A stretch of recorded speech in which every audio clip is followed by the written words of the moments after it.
The Battle of Constantinople in 1147 was a large-scale clash between the forces of the Byzantine Empire and the German crusaders of the Second Crusade, led by Conrad III of Germany, fought on the outskirts of the Byzantine capital, Constantinople. The Byzantine Emperor Manuel I Komnenos was deeply concerned by the presence of a large and unruly army in the immediate vicinity of his capital of the unfriendly attitude of its leaders. A similarly sized French Crusader army was also approaching Constantinople, and the possibility of the two armies combining at the city was viewed with great alarm by Manuel. Following earlier armed clashes with the Crusaders, and perceived insults from Conrad, Manuel arrayed some of his forces outside the walls of Constantinople. A part of the German army then attacked and was heavily defeated. Following this defeat, the Crusaders agreed to be quickly ferried across the Bosphorus to Asia Minor. Though limited in its strategic importance, the battle is significant in being a rare instance where Byzantine tactical dispositions are described in detail in the primary sources of the period.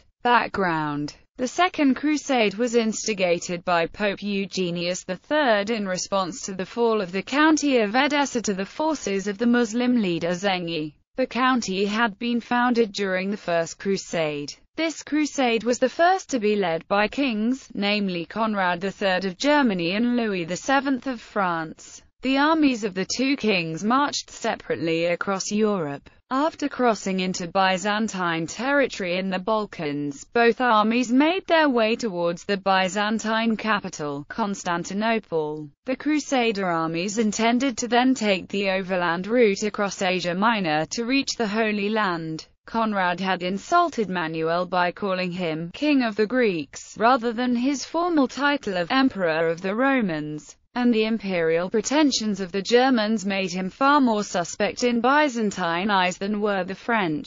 Following oaths taken by the German leaders that they intended no injury to the Byzantine Empire, Manuel made preparations for markets to be made available as the Crusader army crossed imperial territory. A Byzantine force under the experienced General Prasouch, who was of Turkish origin, shadowed the Germans. A minor clash between the Byzantine force and the Crusaders occurred near Adrianople, with the Byzantines repulsing an attack by Conrad's nephew, the future Emperor Frederick Barbarossa. The Crusaders also suffered a natural disaster, when part of their encampment was swept away by a flash flood with considerable loss of life. Manuel wished to induce the Crusaders to cross to Asia Minor by the Hellespont, keeping them away from Constantinople. However, they ignored the advice of Manuel's ambassador and pushed towards Constantinople. Arriving on the 10th of September,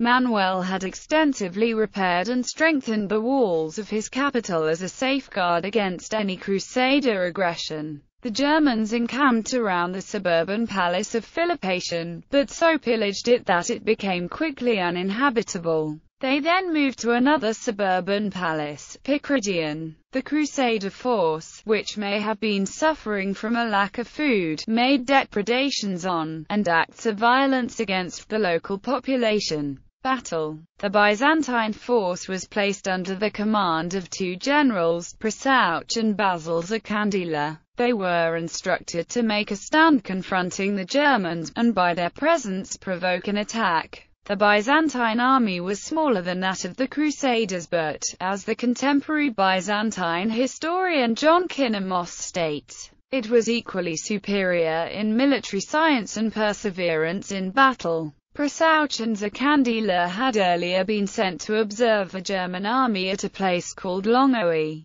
They had reported to the Emperor Manuel that, although the Germans were individually impressive and well-armored, their cavalry was not swift and they lacked discipline. The array of the Byzantine army, unusually, is described in some detail by Kinemos. To the fore, far forward, were 4 units of the most unwarlike common part of the army. Kinemos' wording indicates that these were infantry. Behind these were drawn up the heaviest and most well-armored cavalry, the cataphractoi, the elite of the army. Next were those who rode swift horses, the corsairs, a more mobile form of close combat cavalry. Finally, in the rear were the Cumans, Seljuk Turks and the Romans' archer force, all presumably horse archers. This formation is unusual for a pitched battle, and is essentially the reverse of standard Byzantine practice, as exemplified by the Battle of Sirmium in 1167. At Sirmium the horse archers were thrown forward to skirmish with and provoke the enemy, the corsairs were placed as flank guards.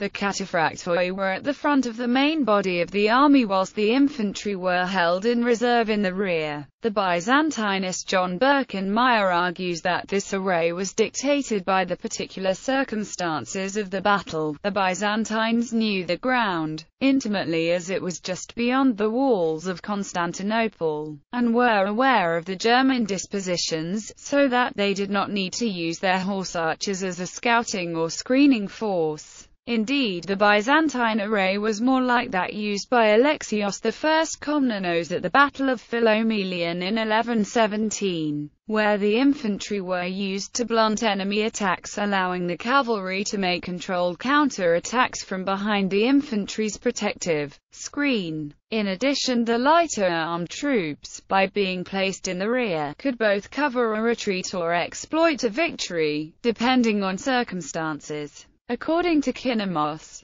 that part of the crusading army confronted by the Byzantines was seized by a great eagerness and disorder, and attacked at a run. A fierce battle developed. In response to the reckless attack of the Germans, the Byzantines scientifically resisted and slew them. A contemporary encomium addressed to Manuel I describes the Cuman horse archers as playing a notable part in the fighting. The Germans suffered heavy casualties. It is clear that not all of the German crusading army was involved in the conflict. Conrad was with another, possibly larger, section of the army. He appears to have been at a considerable distance from the scene of the action, as he did not learn of the reverse that his troops had suffered for some time. Aftermath. The show of military force on the part of the Byzantines persuaded Conrad to accede to Manuel's wishes and have the bulk of his army speedily ferried across the Bosporus to Damales.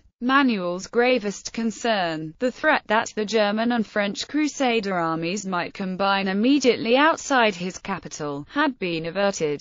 With the Germans safely on the Asian shore, he opened negotiations with Conrad once again. Manuel wanted assurances that the Germans would restore to him any land they might conquer that had once been Byzantine, but Conrad was reluctant to agree to this. Manuel offered Conrad an alliance, but was rejected. The German crusaders then, without active Byzantine guidance or adequate supplies, pushed into the interior of Anatolia. At Dorylaeum, they were met by the Seljuk Turks and, as they were half-starving, were forced to retreat. The Turks punitively harassed the retreating crusaders, and the retreat became a rout. Meeting up with the French army at Nicaea, the combined crusader force then took the coastal route towards Italia, though within nominal Byzantine territory. The Crusaders continued to be attacked by the Turks, who were allegedly aided by the local Greek population. From Italia, Conrad took ship back to Constantinople. Manuel received him magnificently and personally gave him medical attention when he fell ill. The rapprochement between the two sovereigns was sealed with the negotiation of a dynastic marriage. Manuel undertook to ship Conrad's now diminished force to Palestine, where the forces of the Second Crusade ultimately met with failure when defeated outside the walls of Damascus.